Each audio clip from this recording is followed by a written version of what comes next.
Hey guys, good day po sa atin lahat guys. So for today's afternoon, we have a new lifestyle in Malta. So beginning and start of the summer. So the beach goer, they're going extra enjoyment of their life. From my side, you see, all of them is the family. That is the family bonding. Yung mga tent, they're using the tent, and also the family, sumbak, ilaw, ihaw. Oh, they're here in Malta, and then enjoyment of the kids, all the dogs, right here. So, ito po yun, start na yung ating summer in Malta. So, this is the Baharitsa. If you don't mind, this is Baharitsa. No.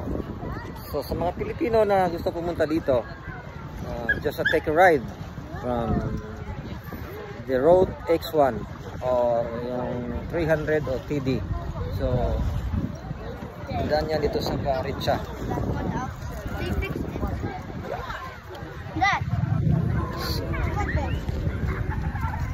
So mga bata natin, no, naligo na. Before there was a seaweed. Yes. Yes.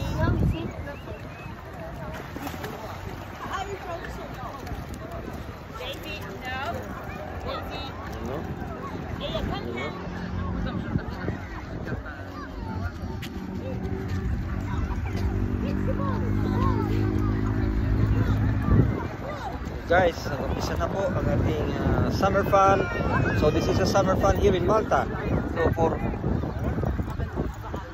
all the beach goer, maganda punta dito, no, sa afternoon, like 4 o'clock, 5 o'clock, medyo baba na yung init.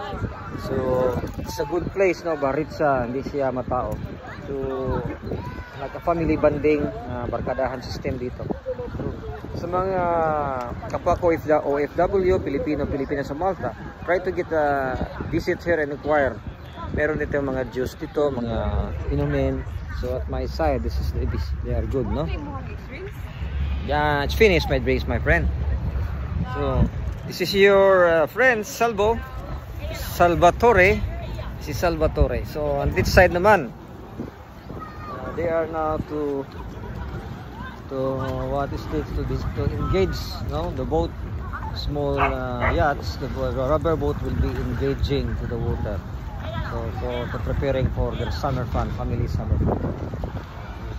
Yun po, itong Baharitsa is this is a secluded place.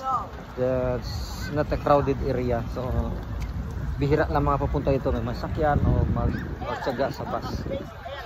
Yan, may isang hotel, kaya Mother's Hotel. Yan ang this is the place that the road is express road going to Bujiba to St. Pog Bay. So this is the ocean side or the sea view side area. So may mga sakyan dyan, try to traverse this road, papalipas oras, ang ganda tingnan sa tabing dagat, no? Parang nandyan ka sa mga tabing dagat, sa Boulevard o sa Pinas.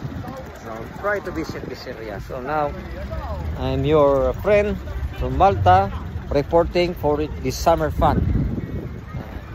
Shout out sa ating mga kapatiran dyan sa Brotherhood sa Guardians, ating descendants of Lapu-Lapu Guardians Brotherhood Incorporated based in Cebu, Mindanilla, Tongkop, and Asuhan chapter, and also the Labangon chapter led by MF King. Ating mga magiting na mga leader dyan sa ating DLGPI, GMF Hunter Jimilian, and Amahan, ating founding father, the Prime Minister, GMF Diver Ginny Kanki, at sa ating National President Chairman, MF Taos. And also regards to MF ng ating NCR, si MF Noel Makalinaw. Okay. all the brotherhood and all the other brotherhood in UAE, Asian countries, Hong Kong, Taiwan. Dito lang po kami sa Malta naka-base. It's your service, Bro Salvatore, MF Striker and Cheetah. Thank you very much.